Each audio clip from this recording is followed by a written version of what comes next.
सारों पहला सारा ने राम राम। पॉइंट क्लास 3 गंगानगर में आप सभी का स्वागत है। आज की कक्षा हमारी जो सीटी में 4 नए टॉपिक ऐड किए गए हैं 10th प्लस 2 2026 में चारों टॉपिक ने ऐड किए गए थे। प्राथमिक चिकित्सा की बुनियादी बातें और सीपीआर, नशीले पदार्थों के दुरुपयोग के प्रकार और उनसे बचाव के उपाय, युवाओं की शारीरिक और मानसिक फिटनेस, सोशल मीडिया की लत से संबंधित स्वास्थ्य जोखिम एवं निवारक के उपाय। यह 4 टॉपिक है जो आपके सीटी में नए ऐड किए गए थे। तो इन चारों टॉपिक को हम यूट्यूब पर फ्री पढ़ाएंगे। इसी के साथ राजस्थान की कला संस्कृति और इतिहास की भी क्लासें यूट्यूब पर फ्री आएगी। आप जुड़िए हमारे चैनल के साथ साथ और चैनल को सब्सक्राइब कर लीजिए। वीडियो के नीचे कमेंट कीजिए, लाइक कीजिए, अपने दोस्तों के साथ ज़्यादा से ज़्यादा शेयर कीजिए। आज का टॉपिक हमारा जो रहने वाला है वो प्राथमिक चिकित्सा फर्स्ट एड की बुनियादी बातें, कार्डियो पल्मोनरी पुनर्जीवन सीपीआर, ये आज का टॉपिक है हमारा। तो इसका स्क्रीनशॉट ले लें आप। तो मैं थोड़ी बागड़ी में भी बोलूँ कि मैं गंगानगर हूँ, तो मैं बागड़ी ज़्यादा मैं बोलना चाहूँगा और थाने कमेंट कर दिया जे मेरी भाषा बागड़ी में भी समझ आवे या हिंदी में पढ़ाना अपन भी ही पढ़ा लेंगा, कोई दिक्कत वाली बात को नहीं। कि प्राथमिक उपचार किसे कहते हैं?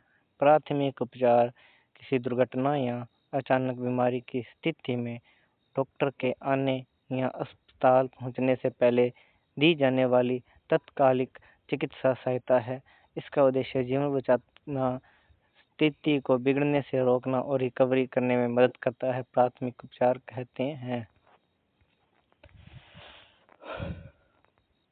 प्राथमिक उपचार के बुनियादी चरण ABC नियम हैं। ए से एयरवे, बी से ब्रीथिंग, सी से सर्कुलेशन। एयरवे यानी वायुमार्ग। सबसे पहले उसे व्यक्ति को सुनिश्चित करें कि पीड़ित की सांस लेने की नली साफ हो, वह स्वतंत्र रूप से सांस ले। अगर वायुमार्ग यानी जैसे उसकी गर्दन नीचे की ओर झुकी है तो उसे सीधा कर दें। और ब्रीथिंग यानी सांस जांचें कि पीड़ित सामान्य रूप से सांस ले रहा है या नहीं। उसकी पल्स या नब्ज चेक करें कि व्यक्ति सामान्य रूप से सांस ले रहा है या नहीं। सर्कुलेशन यानी रक्त संचार, रक्तस्राव ब्लीडिंग को रोकें और जांचें कि क्या दिल धड़क रहा है या नहीं। नाड़ी या पल्स चेक करें सामान्य रूप से है या नहीं है। विभिन्न स्थितियों में त्वरित उपचार, खून बहना, घाव पर साफ कपड़ा या पट्टी बांध कर दबाएं। जलना, ब्रंस, जले हुए हिस्से को कम से कम 10 से 15 मिनट तक ठंडे पानी, बहते पानी के नीचे रखें। बेहोशी फीडिंग, पीड़ित को पीठ के बल लिटाकर पैर थोड़े ऊपर उठा दें ताकि मस्तिष्क में रक्त प्रवाह का संचार बेहतर हो सके। प्राथमिक चिकित्सा किट, फर्स्ट एड किट, उसमें क्या चीज़ें शामिल कर सकते हैं आप? जिसमें शामिल होना चाहिए रुई, पट्टियाँ और चिपकने वाला टेप, एंटीसेप्टिक लोशन जैसे डिटॉल या सेवलॉन, और एंटीबायोटिक महरम यानी दर्द की दवाएं हों, एंटीहिस्टामाइन एलर्जी के लिए, और बुखार चेक करने के लिए थर्मामीटर हो।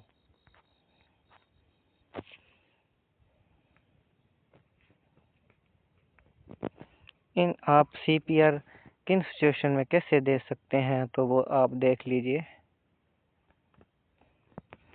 इन सिचुएशन में सीपीआर दें बचा सकते हैं। व्यक्ति के अचानक गिरने पर उसकी सांस रुक जाए तब हम उसे सीपीआर दे सकते हैं। कोई बेहोश है तो होश में लाने के लिए उसे सीपीआर दे सकते हैं। एकदम से सांस रुक जाए या सांस न ले पाए, हार्ट अटैक की स्थिति में उसे सीपीआर दे सकते हैं।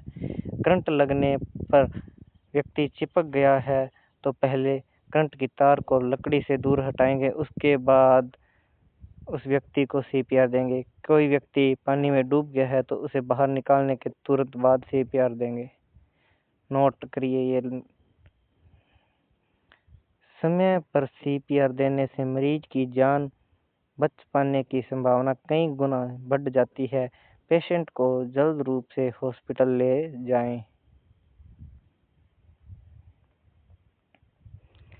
और जिन व्यक्ति को सीपीआर नहीं देना आता है वो देख लीजिए सीपीआर कैसे देते हैं। पहला फोटो में दिखाया गया है। सीपीआर ट्रीटमेंट देने का दूसरा तरीका होता है सांस देना, यानी उसके मुंह से अपने मुंह के द्वारा सांस दे। दूसरा तरीका, सीपीआर देने से पहले यह देखें कि व्यक्ति सांस ले रहा है या नहीं। अगर व्यक्ति सांस नहीं ले रहा तो उसे सीपीआर दें। सांस नहीं चलने पर तुरंत अपने दोनों हाथों से सीपीआर देना शुरू करें। देखिए, दोनों हाथों को उसके दिल पर रखकर उस पर दबाव डालें।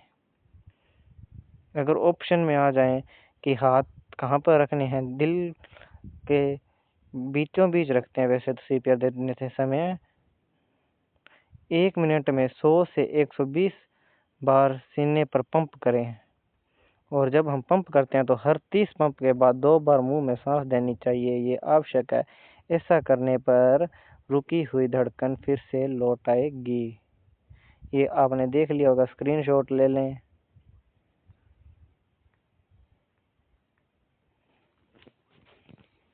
सीपीआर की फुल फॉर्म देख लो।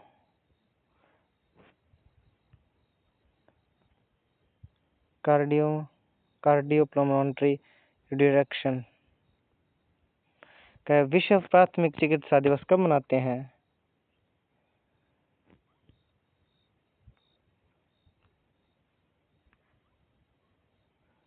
हर साल सितंबर माह के दूसरे शनिवार को प्राथमिक चिकित्सा दिवस मनाया जाता है। विश्व प्राथमिक चिकित्सा दिवस थीम क्या है उसकी? एड्स माइग्रेशन कॉन्टेक्स्ट, यानी प्रावधान संदर्भों में प्राथमिक चिकित्सा है। ये क्वेश्चन आप याद कर लेना, जरूर आएगा परीक्षा की दृष्टि से। क्या है इम्पोर्टेंट?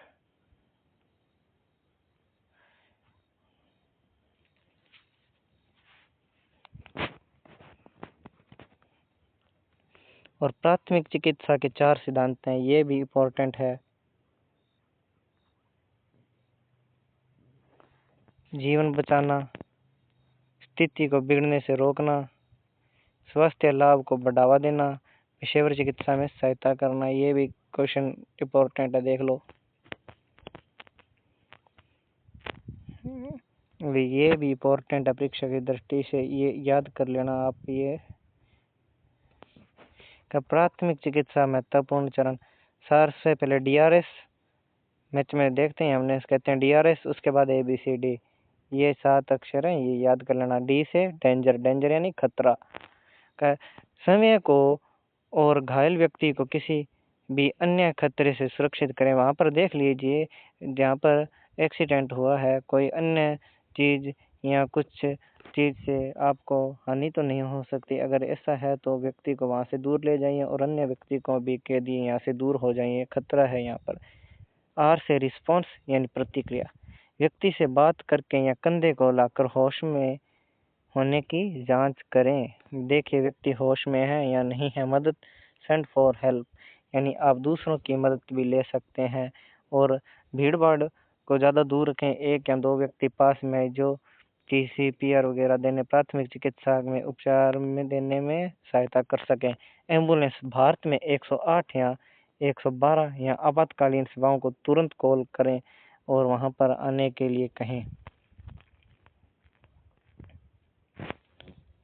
ए से एयरवे वायुमार्ग, सुनिश्चित करें कि व्यक्ति की सांस नली साफ हो। बी से ब्रीथिंग यानी सांस, जांचें कि व्यक्ति सामान्य रूप से सांस ले रहा है या नहीं। CPR, यदि सांस नहीं चल रही तो छाती को दबाकर कृत्रिम सांस देकर CPR दें। डिफाइब्रिलेशन यदि उपलब्ध हो तो AED ऑटोमेटेड एक्सटर्नल डिफाइब्रिलेशन का उपयोग करें। ये AED क्या होता है? हमने फिल्मों में देखा होगा कि कोई व्यक्ति बेहोश होता है या जिसको पल्स रुक जाती है तो उसके सीने पर 2 प्रेस रखकर ऐसे झटके देते हैं ना करंट वाले, वही AED होता है।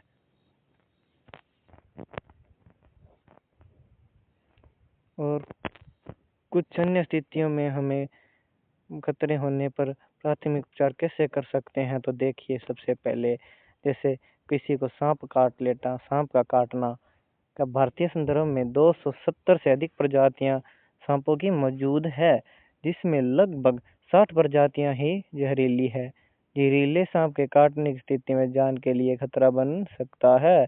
भारत में हर साल सांप के काटने से लगभग 50,000 मौतें होती है।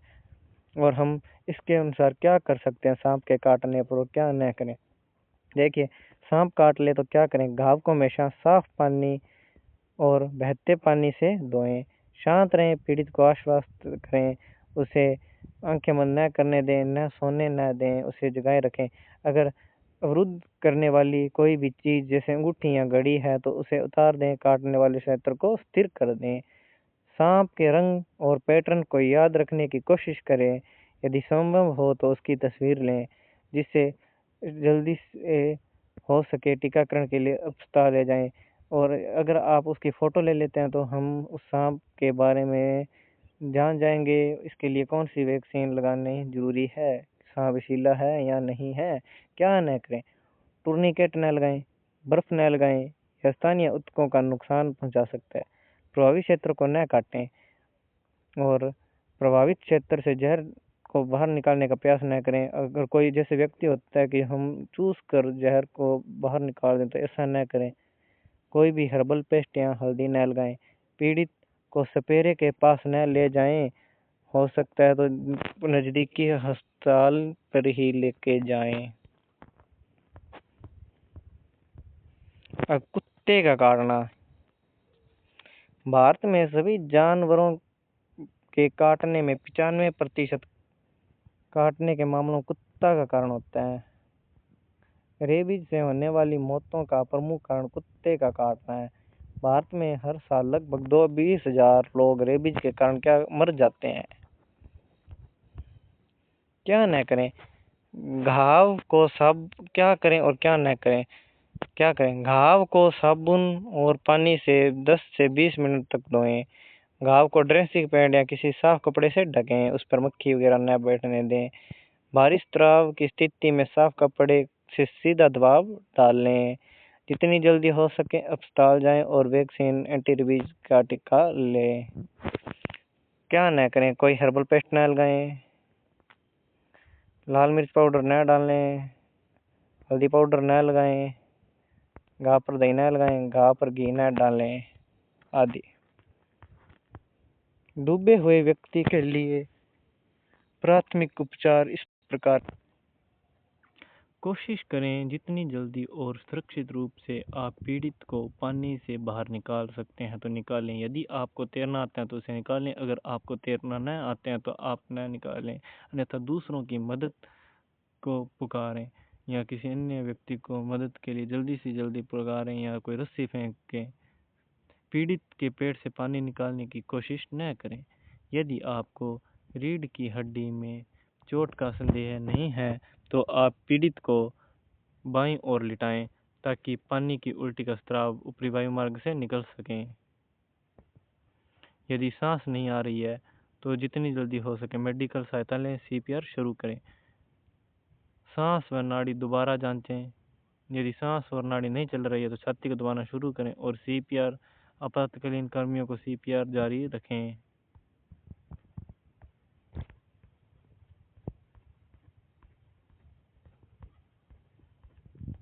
हमें उम्मीद है कि आपको ये क्लास अच्छी लगी होगी और इसी के साथ हमने आज प्राथमिक उपचार की बुनियादी बातें और CPR का टॉपिक पूरा पढ़ लिया है।